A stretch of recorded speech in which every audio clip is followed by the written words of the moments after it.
والقرح ولا كن داء الله يا قادة الفتح أبيق العيد كأس المرات والقرح ولا كن داء الله يا قادة الفتح وكل عدو يبتغي مس أرضنا ومن وصف الأصحاب بالذم والقدح فتعلم يا حفي একের পর এক ধর্ষণ হয়। আমরা অনলাইনে প্রতিবাদে ফেটে পড়ি। সামাজিক যোগাযোগ মাধ্যমে ক্ষোভের বহিঃপ্রকাশ ঘটাই। অফলাইনে মিছিল, প্রতিবাদ সভা, মানববন্ধন করি। চলে মোমবাতি কিংবা মশাল মিছিল। আমরা তাগুত শাসকদের মাননীয় কিংবা মাননীয়া ডেকে বিচার চাই। কখনো ধর্ষকদের ফাঁসি চাই, কখনো ক্রসফায়ার চাই, কিন্তু ধর্ষকদের বিচার হয় না। ধর্ষণ কমে না, ধর্ষণ দিন দিন বাড়তেই থাকে।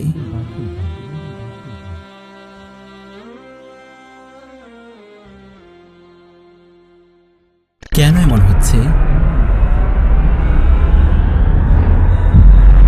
হুমকির মুখে মা বোনের ইজ্জত, মুক্তি কোন পথে?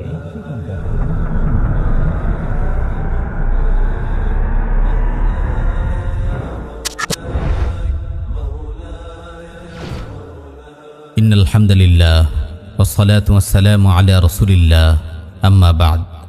প্রিয় ভাই ও বোনেরা, যে কোনো সমস্যার সমাধান করতে হলে আগে সেই সমস্যাকে সঠিকভাবে বুঝতে হয়। নিছক আবেগ দিয়ে, ক্রোধ দিয়ে, জজবা দিয়ে সমস্যার সমাধান করা যায় না। আবেগ আপনাকে চালিকা শক্তি দেবে, কিন্তু সেই শক্তি কিভাবে ব্যবহার করতে হবে, কোথায় প্রয়োগ করতে হবে, কখন প্রয়োগ করতে হবে তা ঠিক না করলে এই আবেগ দিয়ে কিছুই অর্জন হবে না। এবং এটাই বাংলাদেশে হচ্ছে। গত এক দশক ধরে অনেক ভয়ঙ্কর জুলুম আমরা দেখেছি। গুম, নৃশংস হত্যা, ব্যাপক মাত্রায় প্রতারণা, চুরি, ধর্ষণ, বিচারহীনতার সংস্কৃতি, অনেক কিছু আমরা দেখেছি। অনেক কিছু আমাদের ক্ষুব্ধ করেছে। বারবার আমরা ক্ষুব্ধ হয়েছি, আবেগতাড়িত হয়েছি। অনেকবার আমরা পথে নেমেছি, কিন্তু কোনো পরিবর্তন আসেনি, বরং জুলুম আরও তীব্ররূপে ফেরত এসেছে। সম্প্রতি নোয়াখালীর বেগমগঞ্জে ভয়ঙ্কর গণধর্ষণের খবর আমাদের সামনে এসেছে। শুধু নোয়াখালীতে না, সারা দেশ জুড়ে চলছে ধর্ষণের অসুস্থ উৎসব। এতে আমরা আবারও ক্ষুব্ধ হয়েছি, ক্রুদ্ধ হয়েছি, আবেগতাড়িত হয়েছি।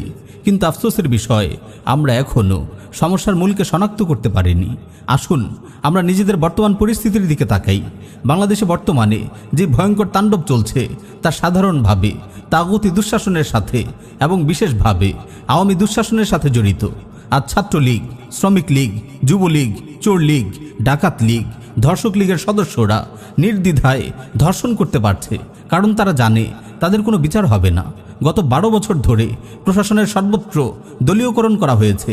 পুলিশ, র্যাব সহ বিভিন্ন সরকারি বাহিনী এবং ছাত্রলীগ, যুবলীগ সহ বিভিন্ন আওয়ামী বাহিনী সমান্তরালভাবে কাজ করে যাচ্ছে। তারা একই উদ্দেশ্য নিয়ে একই পদ্ধতিতে কাজ করছে এবং সমান্তরালভাবে এই দুই ধরনের বাহিনী অপরাধ করে যাচ্ছে। মাদক, চাঁদাবাজি, খুন, ধর্ষণ পুলিশ লীগ, ছাত্রলীগ, যুবলীগ মিলেমিশেই করছে। যারা ধর্ষণ করছে তারাই মন্ত্রী, এমপি এবং পুলিশের সাথে ছবি তুলছে। যারা খুন করছে তারাই কদিন পর উর্দি পরে পুলিশ কিংবা র্যাব হচ্ছে, অথবা নির্বাচনে দাঁড়িয়ে মন্ত্রী, এমপি, চেয়ারম্যান হয়ে যাচ্ছে। সারা দেশ জুড়ে একটি মাফিয়াতন্ত্র চলছে, একদলীয় শাসন চলছে। অথচ আমরা বারবার বিচার চাইছি। কি আজব কথা! আপনি কার কাছে বিচার চান? যে হাসিনা ছাত্রলীগ আর যুবলীগ নিয়ন্ত্রণ করে, আপনি তার কাছে বিচার চান? যে হাসিনা প্রদীপের মতো মালাউন পুলিশদের দিয়ে মাদক ব্যবসার ক্রসফায়ার বাণিজ্য করায়, আপনি তার কাছে বিচার চাচ্ছেন? আপনি স্বপ্নের জগতে বাস করছেন। বেকায়দায় পড়লে হাসিনা হয়তো কোনো একটি ঘটনার বিচার করার অভিনয় করবে, কিন্তু আরও শত শত ধর্ষণ ঘটবে তার পেশা গুন্ডা বাহিনীর হাতে। এই সত্য কি অস্বীকার করার উপায় আছে? 2019 সালে সুবর্ণচরের এক গৃহবধূকে তার স্বামী ও সন্তানের সামনে গণধর্ষণ করা হয়। ধর্ষণ করে আওয়ামী লীগের নেতা। তখনও আপনি আবেগে ফেটে পড়েছিলেন। তারপর কি হয়েছে? বিচার হয়েছে। প্রথমে লোক দেখানো গ্রেফতার করা হয়েছে, তারপর 3 মাসের মাথায় সে আওয়ামী গুন্ডা ছাড়া পেয়েছে। আর এটাই তো হবার কথা। প্রিয় ভাই ও বোনেরা, বাংলাদেশের বর্তমান তাগুতের শাসনের বাস্তবতা বোঝার চেষ্টা করুন, এই শক্তির কাঠামো বোঝার চেষ্টা করুন। হাসিনা গত 12 বছর ধরে ক্ষমতায় টিকে আছে 4টি খুঁটির উপর ভর দিয়ে। 1. হিন্দুত্ববাদী ভারত, 2. মুরতাদ বাহিনী তথা পুলিশ, র্যাব ইত্যাদি, 3. লীগের গুন্ডা বাহিনী, 4. মিডিয়া। শেখ হাসিনার ক্ষমতা নির্ভর করে এই 4টি খুঁটির উপর। এই 4টি খুঁটি হলো তার শক্তির উৎস। আজ যেসব ঘটনা নিয়ে আমরা আবেগ আপ্লুত হচ্ছি, ক্রোধান্বিত হচ্ছি, তার 90% হলো এই 4 শ্রেণীর দাপটের ফল। বাংলাদেশের প্রশাসনে মালাউনদের আধিপত্য, শহরে শহরে ইসকনের ঔদ্ধত্য, থানায় থানায় হিন্দু ওসি, বাংলাদেশের চাকরির বাজার দখল করে রাখা 20 লক্ষ ভারতীয় হিন্দু, প্রিয়া সাহা কিংবা সম্প্রীতি বাংলাদেশের মিথ্যাচার, বুয়েটে আবরার ফাহাদকে হত্যা, এগুলো হলো বাংলাদেশে হিন্দুত্ববাদী শক্তির উত্থানের ফল। হাসিনা নিজেই হিন্দুত্ববাদী শক্তির গোলাম। 90% মুসলিম দেশের প্রশাসনের 30-40% পদ হিন্দুদের দখলে। হিন্দুত্ববাদী ভারতের গরমে এই ভূখণ্ডে থাকা হিন্দুরা বুক ফুলিয়ে এসব করছে। এদের নিয়ন্ত্রণ করার ক্ষমতা হাসিনার নেই। খোদ হাসিনার নিজের অফিসেই হিন্দুত্ববাদীদের লোক বসে আছে। হিন্দুদের কিছু বললে ভারত রেগে যাবে, আর ভারত রেগে গেলে শেখ হাসিনার গদি থাকবে না। আর হাসিনা হিন্দুদের রাগাতেও চায় না, সে তাদেরই লোক। একইভাবে বাংলাদেশে হুকুমের গোলাম পুলিশ, র্যাব বাহিনীর দ্বারা যে অকথ্য জুলুম হচ্ছে, সেটার বিচার হাসিনার পক্ষে করা সম্ভব না। 2018 নির্বাচনে হাসিনা ব্যাপকভাবে মুরতাদ বাহিনীগুলোর উপর নির্ভরশীল ছিল। রাজপথ নিয়ন্ত্রণ, জনগণকে দমন করা, বিরোধী কণ্ঠস্বরকে গুম করা, হত্যা করার জন্য হাসিনা মুরতাদ বাহিনী এবং গোয়েন্দা বাহিনীগুলোর উপর নির্ভরশীল। তাই এসব বাহিনীর ক্রসফায়ার বাণিজ্য, গুম, মিথ্যা মামলা, ধর্ষণ, স্ক্যান্ডাল, লুটপাট, এগুলো হাসিনা নিয়ন্ত্রণ করতে পারবে না। তারা হাসিনার কথা শুনে না, বরং তারা হাসিনার সাথে ক্ষমতার ভাগিদারে পরিণত হয়েছে। আর ছাত্রলীগ তথা গুন্ডা লীগ হলো আওয়ামী লীগের মূল রাজনৈতিক শক্তির উৎস। আওয়ামী লীগের জন্য গুন্ডা বাহিনী সবসময় দরকার ছিল, বর্তমানে তা আরও বেশি দরকার। শেখ হাসিনার হয়ে এই গুন্ডাগিরি করছে ছাত্রলীগ, যুবলীগ ইত্যাদি। এরা হলো শেখ হাসিনার তৃতীয় খুঁটি। এই গুন্ডা বাহিনী দিয়েই শেখ হাসিনা কোটা সংস্কার আন্দোলনের ছাত্রদের পিটিয়েছে। নিরাপদ সড়ক চাই আন্দোলনের সময় এরাই হেলমেট পরে স্কুল কলেজের বাচ্চাদের পিটিয়েছে। এদের দিয়েই হাসিনা রাজপথ ও ক্যাম্পাস নিয়ন্ত্রণ করে। মাঠ পর্যায়ে, থানা কিংবা ইউনিয়ন পর্যায়ে এরাই হলো আওয়ামীদের শক্তি। এদেরকে বাদ দিলে হাসিনা আরও বেশি পরিমাণে ভারত ও মুরতাদ বাহিনীর উপর নির্ভরশীল হয়ে পড়বে, যা সে চায় না। তাই এই গুন্ডা বাহিনীর বিরুদ্ধে শক্ত কোনো পদক্ষেপ নেওয়া তার পক্ষে সম্ভব না, আর হাসিনা এটা নিতেও চায় না। আওয়ামী লীগের আগের শাসন আমলে 96 থেকে 2001 সময়ে জাহাঙ্গীরনগর বিশ্ববিদ্যালয়ে ছাত্রলীগের মানিক ধর্ষণের সেঞ্চুরি করেছিল, তার কোনো বিচার হয়নি। 1999 সালে মিডিয়ার সামনে বাঁধন নামের এক নারীকে যৌন নির্যাতন করেছিল ছাত্রলীগ। 11 বছর পর শেখ হাসিনার শাসন আমলে অভিযুক্ত ছাত্রলীগ সদস্যদের বেকসুর খালাস দেওয়া হয়। জনগণের প্রতিবাদের মুখে জনগণকে ধোঁকা দেবার জন্য হাসিনা 2-1 ধর্ষককে গ্রেফতার করে, কিন্তু পরে তাদের বেকসুর খালাস দিয়ে দেয়। ছাত্রলীগ এটা খুব স্পষ্টভাবে জানে তাদের ছাড়া শেখ হাসিনা অচল। তারা যতই অপরাধ করুক না কেন, তাদের কিছুই হবে না। তাই ছাত্রলীগ সমানে ধর্ষণ, লুটপাট, সন্ত্রাস, মাদক বাণিজ্য, টেন্ডারবাজি, জমি দখল, চাঁদাবাজি করে যাচ্ছে। এই হলো আমাদের দেশের বর্তমান পরিস্থিতি। এটি ভালোভাবে বুঝুন এবং মাথায় গেঁথে নিন। এই অবস্থায় আপনি কার কাছে বিচার চান? কিসের বিচার চান? প্রিয় ভাই ও বোনেরা, ধর্ষণ সমস্যার যদি দীর্ঘমেয়াদী সমাধান চান, তাহলে আগে মূল সমস্যাকে চিহ্নিত করতে হবে। মূল সমস্যার সমাধান করলে বাকি সমস্যাগুলো এমনিতেই সমাধান হয়ে যাবে। শেখ হাসিনার 4 খুঁটির মধ্যে সবচেয়ে বিপজ্জনক খুঁটি হলো প্রথমটি, অর্থাৎ হিন্দুত্ববাদী ভারত। এটি সবচেয়ে মজবুত খুঁটি। হাসিনার মূল শক্তি ভারত। যদি বাংলাদেশে ভারতের আগ্রাসন দুর্বল করা যায়, তাহলে শেখ হাসিনার সিংহাসন নড়বড়ে হয়ে যাবে। আওয়ামী লীগ বা পুলিশ লীগের ধর্ষণ, লুটপাট, গুম খুন, মিথ্যা মামলা বন্ধ হয়ে যাবে। তাই আমাদের ভাবতে হবে কিভাবে বাংলাদেশে ভারতের আগ্রাসন থামানো যায়। ভারতকে দুর্বল করতে চাইলে কেবল বাংলাদেশ নিয়ে ভাবলে চলবে না, পুরো উপমহাদেশ নিয়ে ভাবতে হবে। তাওহীদ ও জিহাদের আদর্শ নিয়ে কাজ করতে হবে। আর বর্তমান বিপজ্জনক পরিস্থিতিতে নিজ পরিবার, নিজ মা বোনদের নিরাপত্তার কথা যদি চিন্তা করেন, তাহলে তাগুতের কাছে বিচার চেয়ে, ধর্ষকের কাছে ধর্ষণের বিচার চেয়ে লাভ হবে না। নিজেকে সক্রিয় ভূমিকা পালন করতে হবে। প্রিয় ভাই ও বোনেরা, নিজেকে বাঁচাতে হলে, নিজের প্রিয়জনদের বাঁচাতে হলে আপনাকে রুখে দাঁড়াতে হবে। আপনাকে ঘর থেকে বের হয়ে আসতে হবে, মাঠে নামতে হবে, এক হতে হবে।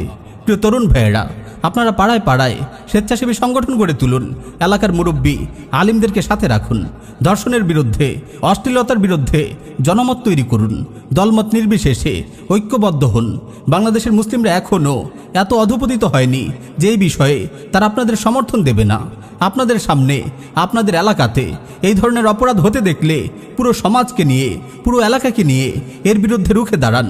প্রত্যেক এলাকায় গুটি কয়েক লোক এই ধরনের কাজের সাথে যুক্ত থাকে। তারা আজ শক্তিশালী, কারণ আমরা বাকিরা চুপ করে আছি। এই নীরবতা ভাঙুন। আমার যুবক ভাইয়েরা, শরীর চর্চা করুন, নিজেদের তৈরি করুন, ধর্ষণ ও ধর্ষকের বিরুদ্ধে রুখে দাঁড়ান। প্রিয় মা বোনেরা, আপনাদের একটু সচেতন হতে হবে। মাহরাম পুরুষ ছাড়া পারতপক্ষে বাইরে যাওয়া থেকে বিরত থাকুন। প্রিয় ভাইয়েরা আমার, ইনসাফ হঠাৎ করে উদয় হয় না। ক্রমাগত জুলুম নিয়ে আহাজারি করে গেলে, কান্না করে গেলে জুলুম বন্ধ হয়ে যায় না। এটা সূর্যের আলোর মতো স্পষ্ট যে শেখ হাসিনা কোনো দিন আওয়ামী লীগ, পুলিশ লীগের বিচার করবে না। তাই তার কাছে বিচার চেয়ে কোনো লাভ নেই। ধর্ষণ বিরোধী মিছিল, প্রতিবাদ সভা, মানববন্ধন ইত্যাদি চলবে। আর ওদিকে মা বোনেরা ধর্ষিত হতে থাকবে। এত এত মিছিল, এত এত মানববন্ধন করার পরেও কি ছাত্রলীগের কারো ফাঁসি হয়েছে? কারো কি বিচার হয়েছে? ধর্ষণ বন্ধ হয়েছে? এগুলো সবই তাগুতের ধোঁকাবাজি। বের হয়ে আসুন এসব ধোঁকা থেকে। নিজের পরিবার, নিজের সমাজকে রক্ষা করতে হলে যে যার জায়গা থেকে সংঘবদ্ধ হন, প্রস্তুত হন, যাতে আর কিছু হোক না হোক আপনার এলাকায়, আপনার চোখের সামনে কোনো বোনের ঘরের ভিতরে ঢুকে আওয়ামী লীগ যেন ধর্ষণ করতে না পারে। আর কিছু না হোক, কমসে কম এটা নিশ্চিত করুন যে ধর্ষককে হাতে নাতে ধরতে পারলে ওইখানেই যেন তার শাস্তি হয়ে যায়। কারণ পুলিশ প্রশাসন, হাসিনা কোনো বিচার করবে না। সবাই দলবদ্ধ হন, সংগঠিত হন, কোনো দলের জন্য না, কোনো সংগঠনের জন্য না, আপনার নিজের পরিবারের ইজ্জত রক্ষার জন্য। সেই সাথে প্রিয় নবী মুহাম্মদুর রাসূলুল্লাহ সাল্লাল্লাহু আলাইহি ওয়াসাল্লামের জীবন থেকে শিক্ষা গ্রহণ করুন। একটু চিন্তা করুন, 1400 বছর আগের আইয়ামে জাহেলিয়াতের সময় পরিস্থিতি কি ছিল? নারীদের কোনো সম্মান ছিল না। কন্যা সন্তানদের জীবন্ত কবর দেয়া হতো। মদ, মূর্তি পূজা, রক্তপাত, জুলুম, প্রতারণা, বেভিচার, হানাহানিতে ভরে ছিল পুরো সমাজ। কান পাতলেই শোনা যেত জালিমের অট্টহাসি আর মাজলুমের অসহায় আর্তনাদ। আমাদের বর্তমান অবস্থা তো এমনই, তাই না? আমরা আজ এক জাহিলিয়াতের মধ্যে আছি, আওয়ামী জাহিলিয়াত। পূর্বের সে জাহিলিয়াতের সময় রাসূল সাল্লাল্লাহু আলাইহি ওয়াসাল্লাম কি করেছেন? জাহিলিয়াতের যুগে যখন ফিতনা, ফাসাদ, জুলুম অসহনীয় পর্যায়ে পৌঁছে গিয়েছিল, রাসূল সাল্লাল্লাহু আলাইহি ওয়াসাল্লাম কি তখন আবু জেহেল, সাইবা বা উতবাদের কাছে গিয়ে বিচার চেয়েছেন? রাসূল সাল্লাল্লাহু আলাইহি ওয়াসাল্লাম কি আবু বকর, ওমর, হামজা আর ওসমান রাদিয়াল্লাহু আনহুমকে নিয়ে কাবার চত্বরে মিছিল করেছেন, মানববন্ধন করেছেন? তিনি কি অনশন করেছেন? রাসূল সাল্লাল্লাহু আলাইহি ওয়াসাল্লাম এসবের কিছুই করেননি। তিনি হাত দিয়েছেন আসল জায়গায়। তিনি বিশুদ্ধ তাওহীদের দাওয়াত দিয়েছেন। সকল ভ্রান্ত মতবাদ, তন্ত্রমন্ত্র, মিথ্যা উপাস্যের অসারতা তিনি তুলে ধরেছেন। আল্লাহর জমিনে আল্লাহর আইন বাস্তবায়নের কথা বলেছেন। তার জন্য তরবারি হাতে ময়দানে নেমেছেন। এর ফলাফল কি হয়েছে? এই দাওয়াতের কারণে পথ প্রদর্শনকারী কিতাব আর সেই কিতাবের নির্দেশনা বাস্তবায়নকারী তরবারির প্রভাবে মাত্র অল্প কয়েক বছরের ব্যবধানেই আরব বদলে গেছে। যা আগে জুলুম ও ফাসাদে পরিপূর্ণ ছিল, তা ইনসাফে পরিপূর্ণ হয়েছে। এই হলো রাসূল সাল্লাল্লাহু আলাইহি ওয়াসাল্লামের পথ, দাওয়া জিহাদের পথ। এটাই হলো নববী মানহাজ। আর এই দাওয়া হলো আল্লাহর ইবাদত ও তাগুতকে বর্জনের দাওয়া, কুফর বিত তাগুত ও ঈমান বিল্লাহর দাওয়া। এটি কোনো তত্ত্বকথার দাওয়া নয়, বরং চূড়ান্ত সত্য, আপসহীন আদর্শের দাওয়া। এই আদর্শ, এই মূলনীতির উপরেই আদল ও ইনসাফ প্রতিষ্ঠিত হয়। এই সত্য আদর্শ ছাড়া, এই বিশুদ্ধ অবিচল তাওহীদের আকীদা ছাড়া আপনা আপনি ইনসাফ কায়েম হয় না, আপনা আপনি শৃঙ্খলা আসে না। আর শুধু দাওয়া দিয়েও সমাধান আসে না, সেই দাওয়া বাস্তবায়নের জন্য তরবারি লাগে। আমরা শুধু তাৎক্ষণিক সমাধানের কথা চিন্তা করি, কিন্তু মহান আল্লাহ এমনভাবেই দুনিয়াকে তৈরি করেছেন যে আমরা মুসলিমরা যদি এ সকল সমস্যার সমাধান চাই, তাহলে আমাদের আকীদা ও আদর্শকে আগে বিশুদ্ধ করতে হবে। এগুলো তত্ত্বকথা নয় ভাই, এটাই বাস্তবতা। এই বাস্তবতাগুলো আমরা যদি আজ অনুধাবন না করি, তাহলে আমাদের জন্য খুব কঠিন এক আগামী অপেক্ষা করে থাকবে। এই বাস্তবতাগুলো আমরা যদি আজ অনুধাবন না করি, তাহলে আমাদের জন্য খুব কঠিন এক আগামী অপেক্ষা করে থাকবে।